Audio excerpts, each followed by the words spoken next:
ایک زمانہ تھا، ایک درخت کو لوگ پوجنے لگے تو وہاں ایک صوفی تھا، عبادت گزار تھا، شب زندہ دار تھا. اسے پتا چلا کہ لوگ درخت کو پوج رہے ہیں تو اس کے دل میں بڑی غیرت جاگی. توحید کی غیرت ہوتی ہے. وہ جاگی اور وہ کھڑا ہوا، اس درخت کو کاٹ دوں گا جس کو لوگ اللہ کا شریک سمجھ رہے ہیں اور پوج رہے ہیں. ہاتھ میں کلہاڑا پکڑا اور اس درخت کو کاٹنے کے لیے نکلا. راستے کے اندر شیطان کھڑا تھا.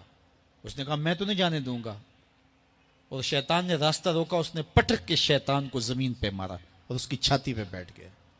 شیطان بہت مکار ہے اور وہ ہر ایک کو ایک طریقے سے نہیں لوٹتا. اس کے بڑے مکر و فریب اور دجل و تلبیسات ہیں.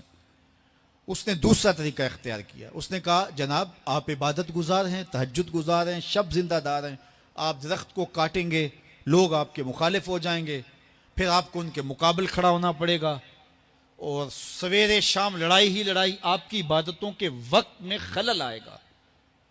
تو آپ نے ان کی قبر میں تھوڑا جانا ہے، آپ کی قبر اپنی ہے، ان کی قبر اپنی ہے، آپ چھوڑیے ان کو.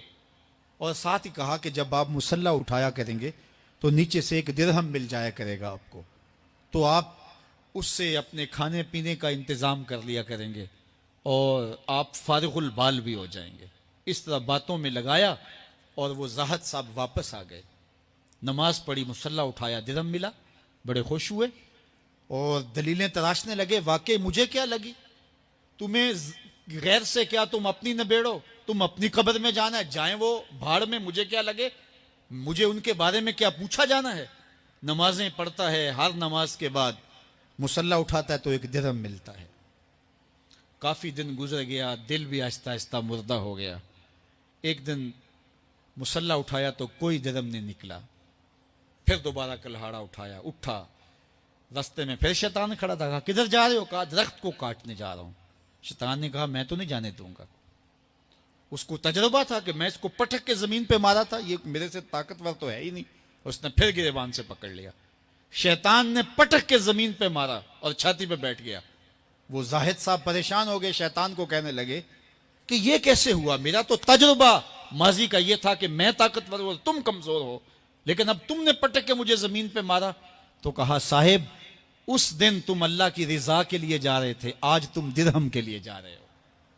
تو جب عمل میں خلوص نہیں رہتا تو پھر عمل نہیں رہتا، عمل میں قوت نہیں رہتی، پھر سجدے بے روح ہو جاتے ہیں، نمازیں بے ذوق ہو جاتی ہیں، صفیں کج دل پریشاں، سجدے بے ذوق کہ وہ جذب اندروں باقی نہیں.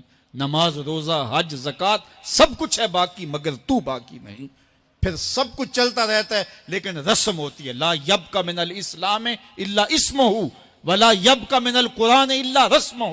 پھر قرآن پڑھا جاتا ہے، رسم ہوتا ہے. قرآن دل کو پھر نہیں بدلتا، اس لیے کہ رسم ادا ہو رہی ہوتی ہے.